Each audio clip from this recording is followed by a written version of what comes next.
పాత సామెత ఒకటి ఉంటుంది. ఎవరో పెళ్ళికి ఇంకేదో హడావిడి జరిగింది అనేది, ఊర్లో పెళ్ళికి ఏదో హడావిడని. అలాగా ఇక్కడ జగన్మోహన్ రెడ్డి గారు వార్నింగ్ ఇచ్చారు. సరే, ఎవరికిచ్చారు?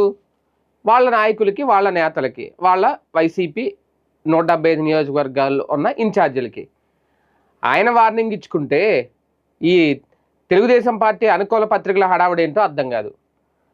జగన్ వార్నింగు, రేపు ఏకగ్రీవాల గనక అయితే ఆ ప్లేస్లో, ఆ స్థానంలో ఆ టికెట్ ఇవ్వం, 3 ఏళ్ళు ఉంది ఇంకా సమయం, ఇప్పుడే తేల్చేస్తున్నా అనేది. నిజంగా ఆ మాట అన్నారో లేదో లోపల, ఒకవేళ అనే ఉంటారని అనుకుందాం. ఆ పార్టీ నేతలు వాళ్ళ ఇష్టం. చంద్రబాబు నాయుడు గారు ఎన్నిసార్లు అనలేదు, ఎన్నిసార్లు వార్నింగ్లు ఇవ్వలేదు. అదే ఆంధ్రజ్యోతి పత్రికలు రాసినాయి కదా, ఎమ్మెల్యేలకు, మంత్రులకు, అధికారులకు వార్నింగ్లు ఇస్తున్నారు చంద్రబాబు నాయుడు గారు అనేది. వాళ్ళు చేస్తే క్రమశిక్షణ, వీళ్ళు చేస్తే భక్షణ. ఇక్కడ ఎవరి పార్టీకి సంగతి వాళ్ళు చూసుకుంటారు.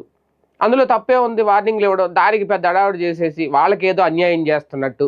ఇక్కడ ఇందులో అన్యాయం ఉంది. ఆయన గెలవాలనుకుంటున్నాడు అంటే ఏంటి? ఇక్కడ ఏకగ్రీవాలు అవుతాయని చెప్తున్నారా?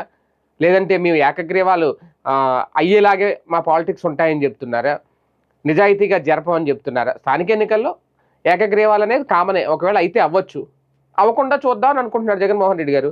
చూద్దాం ఆయన ప్రయత్నం ఎంతవరకు ఫలిస్తుందో. ఒకవేళ అవ్వలేదనుకోండి, అప్పుడు ఓ క్లారిటీ వస్తుంది జనాలకి. అధికారంలో ఉన్న పార్టీయే స్థానిక సంస్థల ఎన్నికల్లో గెలుస్తాయి, ప్రతిపక్షంలో ఉన్న పార్టీలు గెలవు. క్లారిటీ వచ్చేస్తుంది.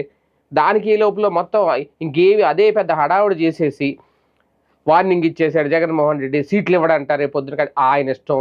ఒకవేళ ఇవ్వలేదు అనుకుంటున్నాం, కొత్త వాళ్ళు ఎక్కడి నుంచి దొరుకుతారు? ఏదో వార్నింగ్ ఇస్తాడు. నిజంగా అది సాధ్యం అవుతుంది? అవన్నీ ప్రాక్టికల్గా వర్కౌట్ అవుతాయా?